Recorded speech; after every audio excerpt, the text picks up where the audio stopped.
Khalif Browder took his own life at just 22 years old. And he did so because of the emotional and psychological devastation that he endured sitting in jail on Rikers Island, all before he was ever even convicted of a crime. Khalif was incarcerated for 3 years, and for 700 of those days, this young man was held in solitary confinement. Now, we all remember this heartbreaking and devastating story. But I want to point out a few critical facts that stand out to me from a legal lens. And I think they're worth paying special attention to as the broader debate around cash bail continues to grow. Now, the first thing to note is that in the end of it all, Khalif was never even convicted of the crime, for which he was made to sit in jail for 3 years awaiting trial. And speaking of awaiting trial, the mere fact that it took 3 years for this man to finally get an actual trial date is on its face unconstitutional. See, the Sixth Amendment of the U.S. Constitution requires that we are all granted a fair and speedy trial. Said another way, no one should ever have to endure unreasonable delays to a trial date after they are arrested. Now, when you look at what happened to Khalif, the prosecutor made and were granted at least 9 requests for a continuance. 9. So that means at least 9 times Khalif and his lawyer went to court ready for a trial. And they had to hear the DA say, the people are not ready. We request 2 weeks or 1 week or whatever. Y'all, that literally went on for almost 2 years. I can tell you as a former practicing defense attorney, that is unfathomable.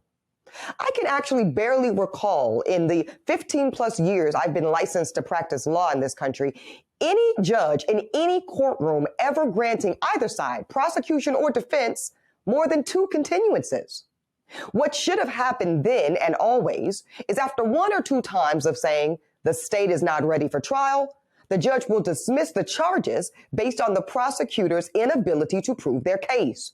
That is what is constitutionally required. So based on that, Khalif should have been released around August of 2011.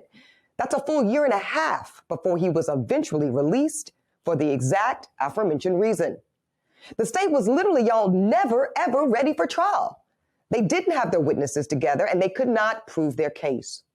Another huge flag is how many times Khalif was actually brought to court in an effort to pressure this young man into taking a plea bargain that would have required him to plead guilty in exchange for a reduced prison sentence, essentially release. Now, keep in mind the underlying charge here was stealing a backpack with a camera, some cash, and an iPad inside. And for that allegation, officers charged Khalif with robbery, grand larceny, and assault. Now, fast forward and prosecutors offered him 3 different plea deals over the course of the 3 years that this young man was imprisoned. They did this in order to elicit a guilty plea. Now, the first time they said that they would reduce his sentence to 3.5 years. And then they came back 6 months later and offered him 2.5 years. And then 9 months after that, they offered him an immediate release, or what we call credit for time served, and would reduce the convictions to misdemeanors. Y'all, this was all clearly an unethical coercion tactic used to try to force this young man's hand to plead guilty to a crime that he either didn't commit or that he knew you didn't have the evidence to prove beyond a reasonable doubt in court. So then when Khalif continued to refuse this coercive tactic, they punished him. They extended his imprisonment and they gave unconstitutional delays for his trial. In the end, this level of legal and systemic corruption cost this young man his life. So the next time you hear folks defending a cash bail system, which again is entirely different than that of a legal bond system, I want you to remember Khalif. Remember what happened to him didn't just happen to him. See, these elements of bail, coercion, forced plea deals, and trial delays, they all work together to undermine justice and destroy Black lives and families.